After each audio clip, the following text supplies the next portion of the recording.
നമസ്കാരം പ്രവാസി മലയാളിയിലേക്ക് സ്വാഗതം. കഴിഞ്ഞ കുറച്ചു നാളുകളായി ഗൾഫ് നാണയത്തിന് മുന്നിൽ രൂപ കൂപ്പുകുത്തുന്ന കാഴ്ചയാണ് കാണുവാൻ സാധിക്കുന്നത്. ദിർഹം സർവകലാശാല റെക്കോർഡിൽ കുതിച്ചുയർന്ന കാഴ്ചയും നാം കണ്ടതാണ്. എന്നിട്ടും പ്രവാസികൾക്ക് ഇതെന്തു പറ്റി?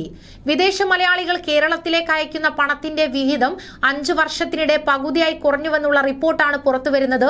റിസർവ് ബാങ്കിന്റെ ഗവേഷണ ലേഖനത്തിലാണ് ഇക്കാര്യം പറയുന്നത്. 2016-17 ഏറ്റവും കൂടുതൽ പ്രവാസി പണം ലഭിച്ചിരുന്നത് കേരളത്തിലായിരുന്നു. എന്നാൽ ഇത് 2020-21 കണക്കുകൾ പ്രകാരം മഹാരാഷ്ട്ര മറികടന്നിരിക്കുകയാണ്. 5 വർഷം മുൻപ് രാജ്യത്തെത്തിയിരുന്ന പ്രവാസി പണത്തിന്റെ 19% കേരളത്തിലേക്കായിരുന്നു. എന്നാൽ ഇത് 10.2% ആയാണ് ചുരുങ്ങിയത്. 5 വർഷം മുൻപ് രണ്ടാമതായിരുന്ന മഹാരാഷ്ട്ര 16.7% നിന്ന് 35.2% ഉയർന്നു.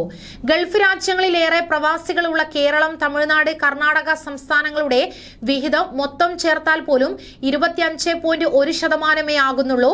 2016 ഇത് 42% 5 വർഷം മുൻപ് ഗൾഫ് രാജ്യങ്ങളിൽ നിന്ന് ഇന്ത്യയിലേക്ക് പ്രവാസികൾ അയച്ച തുക മൊത്തം പ്രവാസി പണത്തിന്റെ 50% എന്നാൽ ഇപ്പോൾ അത് 30% കുറഞ്ഞിരിക്കുകയാണ്.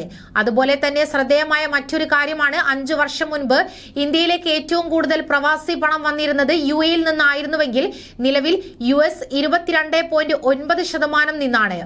2016 26.9% പണവും UAE നിന്നായിരുന്നുവെന്നത് 18% കുറഞ്ഞു. 2020-21 കണക്കുകൾ അനുസരിച്ച് ഇന്ത്യയിലെത്തുന്ന പ്രവാസി പണത്തിന്റെ 36% US, UK, സിംഗപ്പൂർ എന്നിവിടങ്ങളിൽ നിന്നാണ്. 15,000 രൂപയ്ക്ക് മുകളിൽ തുക അയക്കുന്നത് കുറഞ്ഞു. അതേസമയം തന്നെ അതിന് താഴെയുള്ള തുകകൾ അയക്കുന്നത് വർദ്ധിച്ചു. പ്രവാസികളുടെ സാമ്പത്തിക പ്രയാസമോ കോവിഡ് സമയത്ത് നാട്ടിലേക്ക് തുടർച്ചയായി ചെറിയ തുകകൾ അയച്ചതോ ആകാം ഇതിന് കാരണമെന്ന് RBI പറയുന്നു. 2015 7.6 ലക്ഷം പേരാണ് ഗൾഫ് രാജ്യങ്ങളിലേക്ക് പോകാൻ ഇന്ത്യയിൽ എമിഗ്രേഷൻ ക്ലിയറൻസ് പൂർത്തിയാക്കിയത്.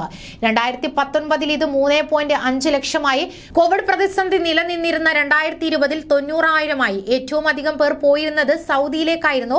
2019 സൗദിയിലേക്ക് പോയത് 3.1 ലക്ഷം പേരായിരുന്നുവെങ്കിൽ 2019 ഇത് 1.6 ലക്ഷമായി കുറഞ്ഞു. UAE 2.3 ലക്ഷം പേരിൽ നിന്ന് 80,000 കുറഞ്ഞു.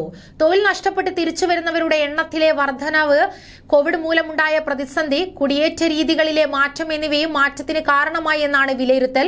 നോർക്കയുടെ കണക്കനുസരിച്ച് 14.7 ലക്ഷം പേരാണ് കോവിഡ് മൂലം വിവിധ രാജ്യങ്ങളിൽ നിന്ന് കേരളത്തിൽ തിരിച്ചെത്തിയത്.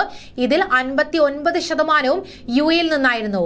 കൂടുതൽ പ്രവാസി വാർത്തകൾക്കായി ഈ ചാനൽ സബ്സ്ക്രൈബ് ചെയ്യുക.